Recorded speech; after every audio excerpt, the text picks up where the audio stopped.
With the new chapter just around the corner, I thought it'd be prudent to review the embarrassment and the shit show that was the Walking Dead chapter. When I say embarrassments, I'm not talking just about the chapter in general here. I'm talking about the incredible amount of embarrassments the devs caused themselves over and over again between the PTB of the chapter and up to now. And that includes the mess they made themselves of the 9.2.0 PTB, where they ultimately backtracked on the changes they were going to make. Oh, and don't worry, we'll get into those embarrassments when we get to them. For now, we're just going to start here.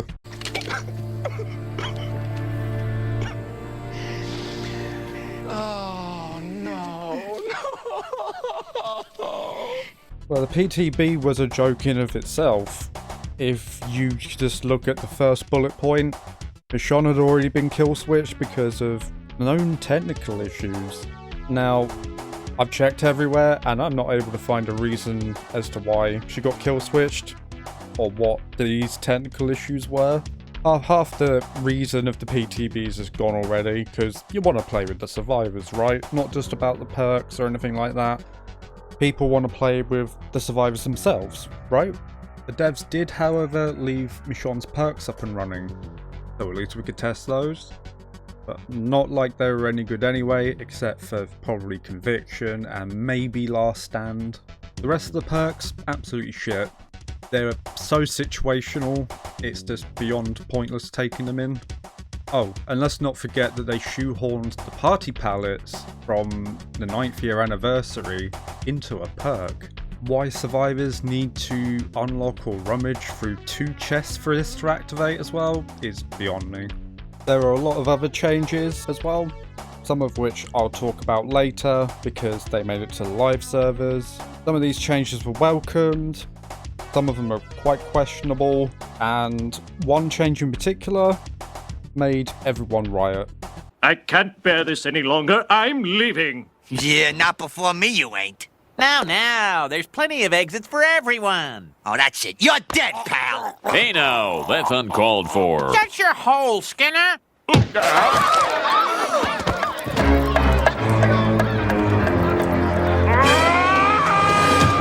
No, I'm kidding. That was a bit of an exaggeration, but the community really didn't like the clown changes. Now, the clown's changes will actually get half reverted back in the new chapter, but at the time, everyone was up in arms about the clown changes, mostly because of the afterpiece antidote, where the yellow gas would appear 1 second quicker than before. So if you pair this along with the 2% haste buff to his afterpiece antidote, the clown can now quickly get across the map, and his speed in chases, you may as well just stand still. The clown changes weren't even the worst thing that happened in this PTB patch. I give you the fog vial. This survivor item caused so many problems when it went to live servers. Speaking of the live servers... Oh, shit.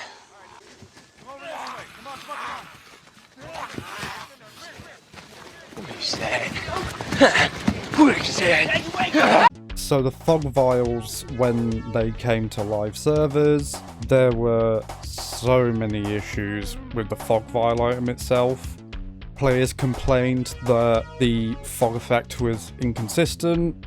So on some maps it was overbearing, other maps it was next to useless. It had something to do with the map's lighting. There were visibility issues, there were accessibility concerns as well.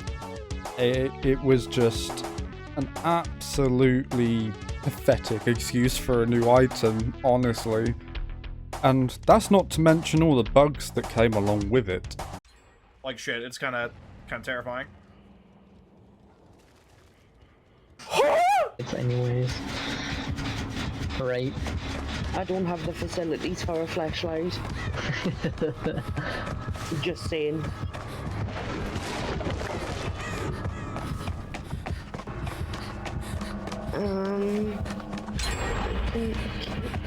Hey, you want me to heal?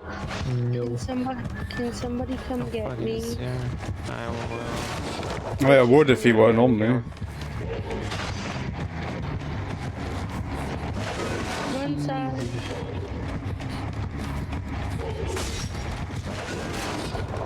You ain't getting me with it. Oh, the arms are coming. Oh. Thanks for leading him away. Thank you, Winter. Any oil off. Oh fuck, he's coming back. Bruh. So, not only did fog vials block projectiles, and I mean any projectile from the different killers in the game, and broke chases, so the killer couldn't initiate chase, which affected Bloodlust, which affected quite a good amount of the killer's chase potential. The worst thing about it, the fog vials had unlimited uses, and Vigo's fog vial recharged after 60 seconds of use. Fast forward a couple of bug fix patches, and the fog vials nerfed into the ground. They have been made completely useless now. So that was very short-lived. So there were a few perks upon release that were kind of broken, and 3 in particular stand out, which were Streetwise, Blood Rush, and Last Stand. With this in mind, now is a good time to get into behaviour's embarrassments throughout the course of this chapter.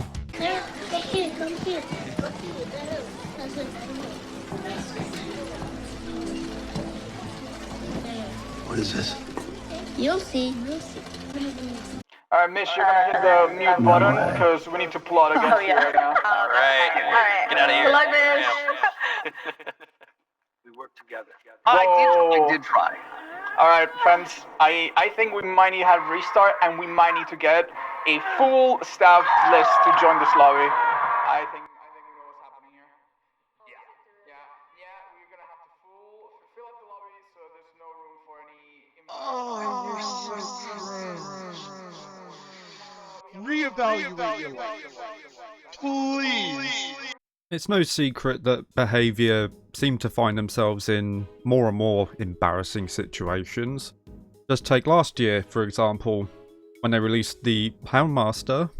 She was broken beyond belief, and then they had the nerve to ask us to vote for them for the Labour of Love Award on Steam. And that went down as well as you can expect. As for the 3 mentioned perks earlier in this video, the community outlined the bugs for them, some of which were absolutely game-breaking, and the community called upon behaviour to Killswitch these perks. One that really stands out is Streetwise.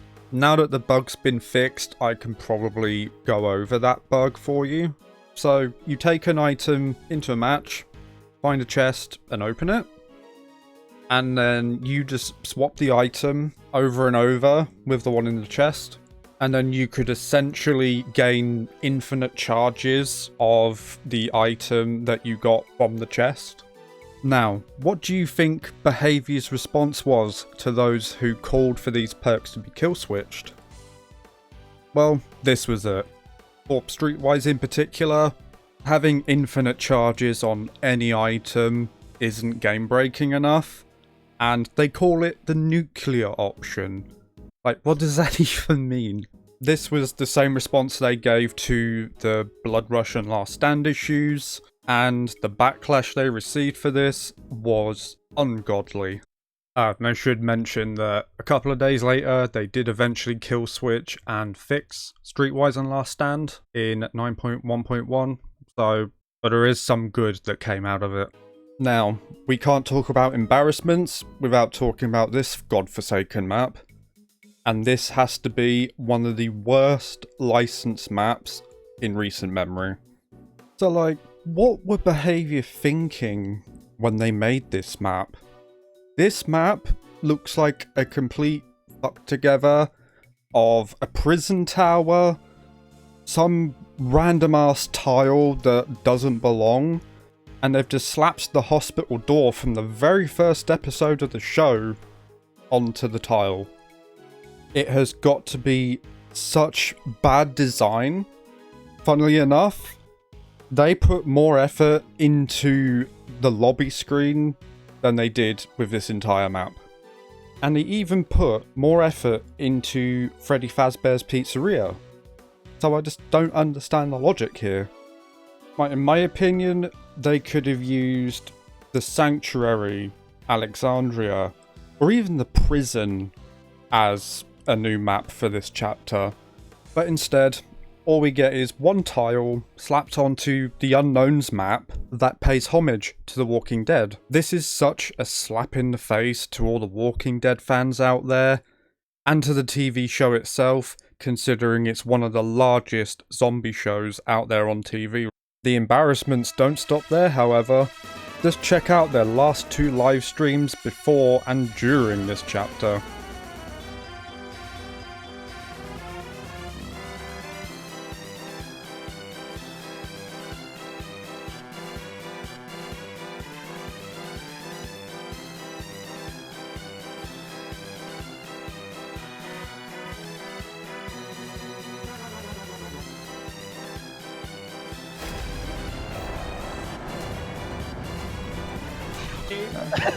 Yeah, you might want to stay away from those two. They have beef, unresolved beef. Oh no. Okay. That's it. That's my streamer. What's happened? Oh. Oh. I did try. All right, friends. I think we might need to have restart, and we might need to get a full staff list to join this lobby. I think we know what's happening here. But no worries. We have a contingency for this. Chandler, look away. Nothing's happening. We're gonna fix this momentarily. All right. All right. It's not gonna be okay. We need to restart this lobby, and we're gonna ask behavior employees to fill the thing. If they cannot fill it, I maybe invite some friends or something in extremis, like just in case. Okay. Oh, I think it's happening again. Yeah, we might. All right, guys. I didn't wanna be that guy, but It's yeah. I'm so sorry. I'm so sorry. We're gonna have to quit again. And behavior, you guys are gonna have to. Can we just bring spectators in, or? Yeah, I'm just gonna tell my mods. Hopefully they don't have a problem, Jim. All right, I think we're good to go. Yeah, I think this should go. Oh, never mind. I think we are having a bit of a problem in communication. I would just rather get some of our mods or some of our trusted folks to be here if possible. Like, even if it's just for the first game until we have staff. Yes. Yeah. Good time. I think we're gonna take a quick break, real quick. So. Okay. Yeah. All right. Right back. Yeah.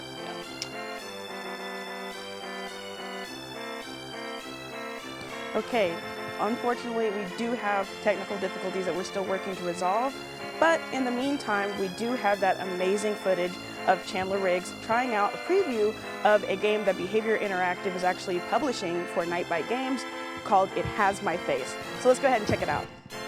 And I will say this from the bottom of my heart, and I mean every single word.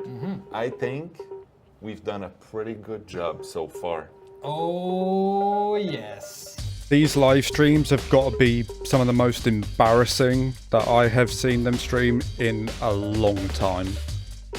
From the so-called technical issues, basically they just forgot to unmute themselves, and even Chandler Riggs for a time. In Behavior's live stream, you couldn't hear him speak. If you watched Art Smish, G-Burb or Ghost Arcade, you could hear him perfectly fine. Behavior issued an apology for this, but it fell on deaf ears because, to no one's surprise, the community has just had enough of the constant issues that get brought into the game with new releases.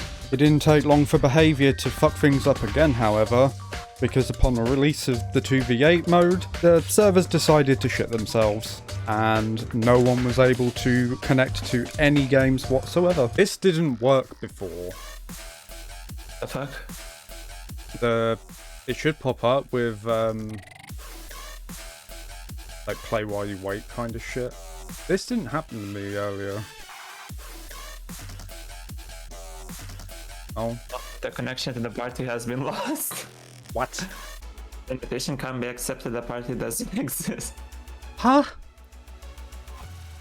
Wait, I can't even back out. What the fuck? Okay, my game's bugged. Oh no, there you go. Yeah. Like, I pressed the menu and it let me back out.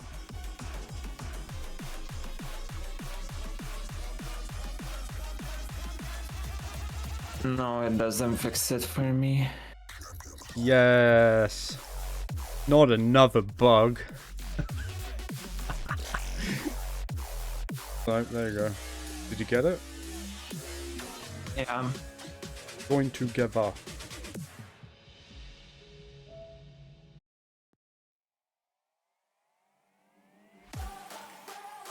Oh. They boot you out again? Yeah, the connection to the party has been lost. What the hell? I'm not. Oh. Host connection host could not be established. Bro, come on. Yep. Oh, but they didn't kick us out this time. Yeah. Oh, for fuck's sake, man. Bro. Can we just play fucking normals? Yeah. I'm not gonna do this shit over and over again.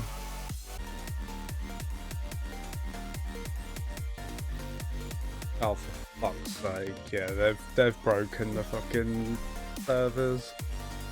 Man. Fast forward to today and the release of the 9.2.0 PTB. Before this, they announced slugging and tunneling reduction updates, and then published the numbers with the PTB patch notes. This sent the community into DEFCON 1. This was down to the tunneling penalties, the slugging changes, and the obscured hook status. My main concern with the tunneling penalty is that it could have been abused so heavily by survivor friends. However, in the known issues, they stated that this should only apply to direct hook actions that the killer makes, and not a survivor that, you know, goes next on their hook. While there was some good changes on the patch, overall, the community absolutely hated a majority of the changes. Eventually, they caved in. They reverted the tunneling and slugging updates, including all of the perks that got reworked along with the updates. They will be looking at these changes again in the future, so I can't wait for that mess to happen again. I should also mention that after the release of the 9.1.2 bug fix patch, they also announced a quality of life initiative. Oh, wait a minute, where have I heard that one before? Lastly, it recently came to light that BHVR are still using the free version of the Easy Anti-Cheat client, or at least I wasn't aware of this. If you want to know the full story, go check out our Defa's video here. I'll leave his video down in the description. Overall, this chapter was a complete shambles. The way BHVR's handled everything, with their live streams as well, is just an absolute joke. And to a point, our Defa's right. Things need to change. Now, this seems like a common theme with new games nowadays. Just take Killing Floor 3 and Borderlands 4 for example. Both games released with numerous bugs and performance issues. Now, this applies to the chapters of Dead by Daylight as well.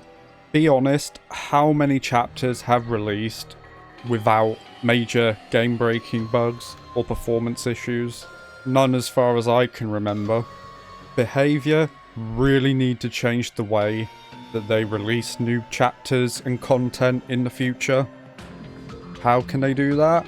Quality control and their own dev testing. This should happen anyway. And for a game that's been out for over 9 years now, we're on year 10, it's not acceptable anymore. Quality of life initiatives are fine, but they are improving the wrong things. What really needs to happen is they need to stop releasing chapters and updates that completely break perks, killers, survivors, etc., or even the main game itself. We can only hope that when the new chapter releases, it's not more of the same. Anyway, thank you so much for watching, and I'll see you in the next one.